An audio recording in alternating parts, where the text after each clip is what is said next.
Hey everybody, Billy Penn here, the Penalizer with another segment of 300 Guitars TV.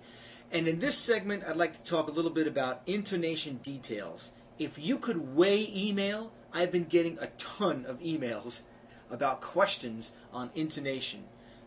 It seems to be like a trend or something right now, and I've been getting inundated with questions from YouTube, from my blog, and everywhere else about intonation. Questions like, listen, I've set my intonation and the guitar still doesn't play in tune in certain areas of the neck or the whole neck or something like that. I'll address some of these things and bring up some of the points that I've noticed that helped me over the years get my guitars to play in a lot better tune, a lot better intonated. So first thing, what's the intonation? Well, that's setting the distance between the nut, the 12th fret, and the bridge saddle. When you play an open string, let's say open E, and you fret the 12th fret, theoretically it should be a perfect octave. Now, if you've set all your saddles on that to play in tune the octave at the 12th fret, you're not done, because sometimes there's other things that contribute to a guitar that doesn't play in tune intonation. First thing, the dopey thing first, change the strings. Because I've been getting a bunch of emails from people saying, well, the strings are a little old, should I change them? Yes, because let's say this is your guitar string. From fretting over and over and over or bending, you can get like a little groove or a little divot worn in the string. That's going to contribute to the string not playing in tune. So first off, change the strings. And we'll go into a couple things here right now. Let me pull out my little school prop. Now these drawings are not great, so I'm no Michelangelo. Anyway, we're going to start with up here with the frets. Okay, this is your nut. This is your fingerboard. You're looking at the side view of the neck, okay? Nut, fingerboard, there's the first fret, second fret, and here's the guitar string, okay? First thing you want is to make sure that the nut is cut to the proper depth. I've seen more than one guitar over the years have a nut that the slots were not cut deep enough, and that was a contributing factor, especially on the lower frets toward the nut. Guitar wasn't playing in very good tune. Like the D chord, that's a real rough one sometimes, would sound real sour, just wasn't right. I like to cut the nut slots when I cut a nut, and how I gauge it is I fret the second fret, and I take a measurement between the top of the first fret in the bottom of the string, and that should be somewhere around 0.017 of an inch. That's about the thickness of a G string in a 10 gauge set. It's just like a starting point measurement. Some of the lower strings like a E, A, and D may need a little bit bigger of a gap, and maybe you can get away with a little less of a gap on the E and the B strings and possibly the G string. But that's one of the things you want to look for. Make sure that those nut slots are low enough. Another contributing factor, while we're on the subject of the frets here, if you have really tall wire, like 6105 or some of those really big jumbo frets, and you press really hard, that's going to contribute to the guitar not playing so much in tune. Try it on your guitar. Press lightly just to get, like, let's say 3rd fret on the low E string, get a G note.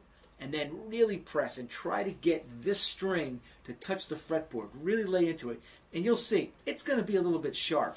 So that's another contributing factor to possibly the guitar not playing in tune. It's not the guitar's fault, it's more like a technique. So be wary of that.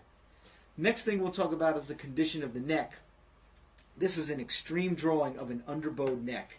And it's not a very good drawing, so keep those comments to yourself. Anyway, here's your neck in a ridiculously underbowed condition just for the example. Here's the guitar's body. You're looking again at the guitar body and the neck from the side view. This is the top of the guitar. This is the back of the guitar. Here's your headstock with your little tuners here. Here's the guitar string nice and straight. If your neck is underbowed like this great distance, again, just like up here with the nut, this great distance is going to contribute to the guitar not playing in tune. Because you're going to have to press this string this far, and it's going to be a little sharp.